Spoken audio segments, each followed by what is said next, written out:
자, 사전조사서 기출문제입니다. 인생에 있어서 하기 싫은 일을 하게 된 사례와 그것을 어떻게 극복했는가에 대해서 서술하시오.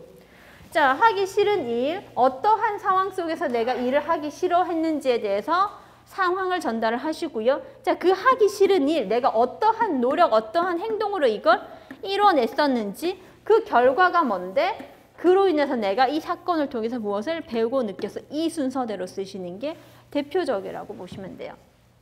이 경험 면접과 상황 면접의 첫 번째 구분은 경험 면접은 과거예요. 그래서 과거에 여러분들이 그 행동을 했는 행동 위주로 기억을 하시면 되는 거고, 상황 면접에서는 어떤 차이가 있냐면 상황은 미래다 보니까 지금 이미 한 행동은 아니야. 대신에 이 행동을 할 것이야 라고 전달을 해야 되거든요.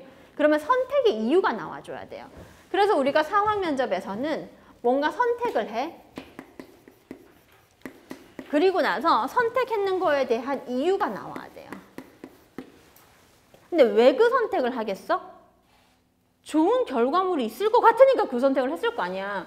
그러니까 당연히 마지막에는 이로 인해서 우리가 예상할 수 있는 긍정적 미래 예측이에요.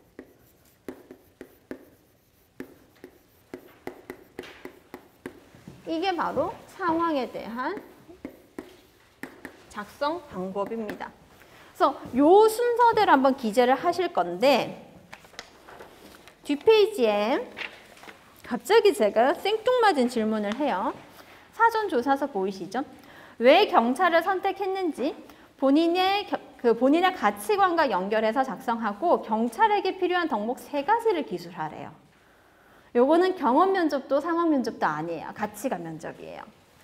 지금 사전조사서에서 기본 질문, 상황, 경험 이렇게 우리가 대부분 3개로 구분을 짓고 있는데, 이 기본 질문에서 많이 다루는 게, 기본 질문이라고 하는 건 여러분의 기본적인 성향이나 가치관이나 인성이나 도덕성이나 이거를 의미를 하거든요. 그러다 보니 이 기본 질문을 이러한 형태로 지금 질문을 하고 있는 거예요. 우리가 기본 질문 그러면 단순히 성장 과정을 기술하시오 라던가 성격의 장점을 기술하시오만 지금 생각을 하고 있는데, 성장 과정, 성격의 장단점 그걸 왜 묻겠니? 니네들의 성격과 니네들의 성격은 곧 여러분들 가치관의 형성을 끼칠 거고, 여러분들의 가치관과 성격은 여러분들이 생각하고 있는, 여러분들이 가지고 있는 직업 윤리나 도덕성에 분명히 영향을 미쳐요. 그런 것들 때문에 기본 질문을 하고 있는 거거든요.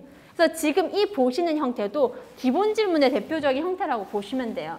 그래서 여러분들의 직업관, 그리고 윤리, 덕목 뭐 이런 거에 대한 일관성, 그리고 얼마나 잘 맞아떨어지는지, 경찰이라는 조직과 잘 맞아떨어지는지 그걸 지금 물어보고 싶은 거예요. 자, 2번째 질문 볼게요. 자신과 다른 문화, 가치관, 생활 습관을 지닌 사람과 공동의 생활을 해봤거나 혹은 어떤 일을 함께 추진한 경험이 있다면 구체적으로 기술하래요. 동그라미 칠게요. 경험. 자, 그러면 일단은 예예요. 그쵸? 이 흐름이라고 일단은 보시면 되는 거고, 조금 주의하실 필요가 뭐냐면 질문을 보시면서 질문이 주는 힌트를 빨리 캐치를 하셔야 되는데, 이렇게 이야기해요. 야, 니랑 다른 문화랑 가치관이랑 생활 습관을 가지고 있다니까. 니랑 달라.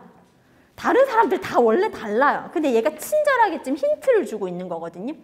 이 힌트는 무슨 뜻이냐면 다양성을 인정할 줄 안다라고 말해라는 지금 그 목소리예요. 그래서 그런 것들을 빠르게 지금 눈치를 채셔야 돼요.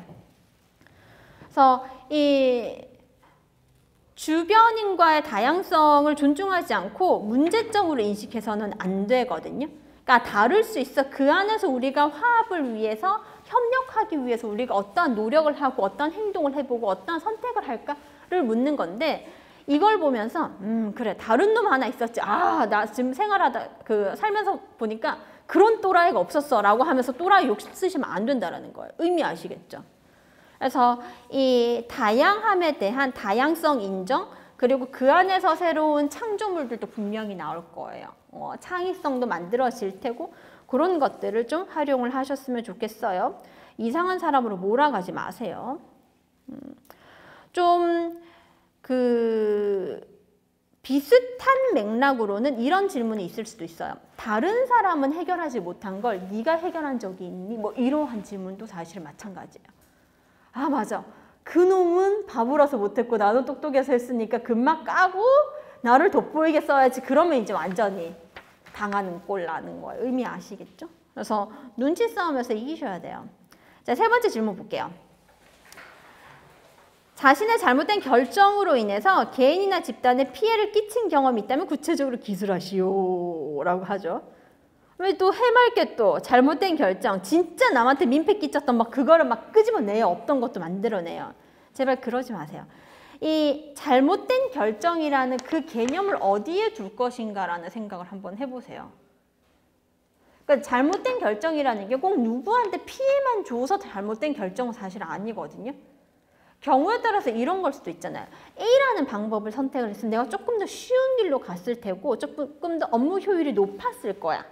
근데 내가 좀 순진하게 맨 땅에 헤딩을 좀 해서 일이 조금 힘들게 돌아갔어.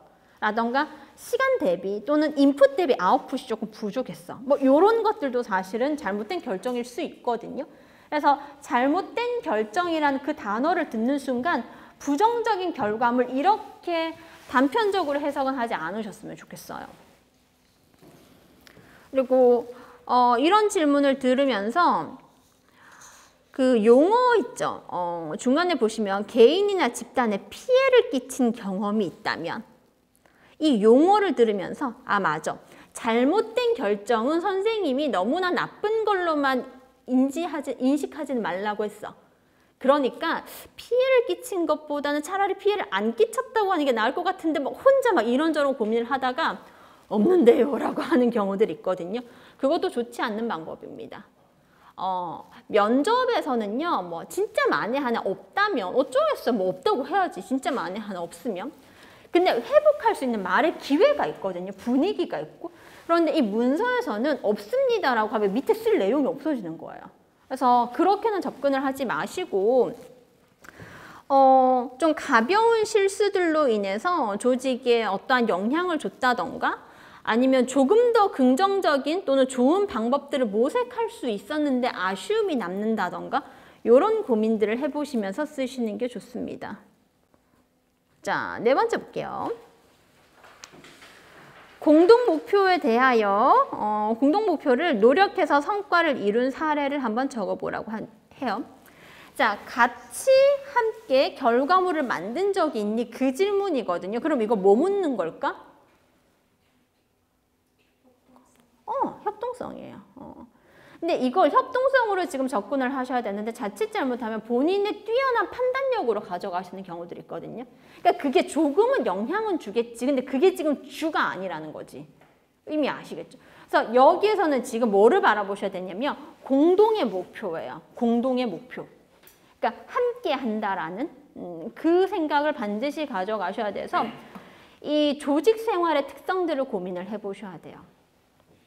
뭐 예를 들면 리더십이나 팔로우십이라던가 뭐 배려라던가 아니면 다름에 대한 존중과 이해라던가 뭐 그런 표현들 있죠. 그것들을 고민을 하시면서 써보시는 게 좋습니다. 자, 그러면 지금 시간이 반.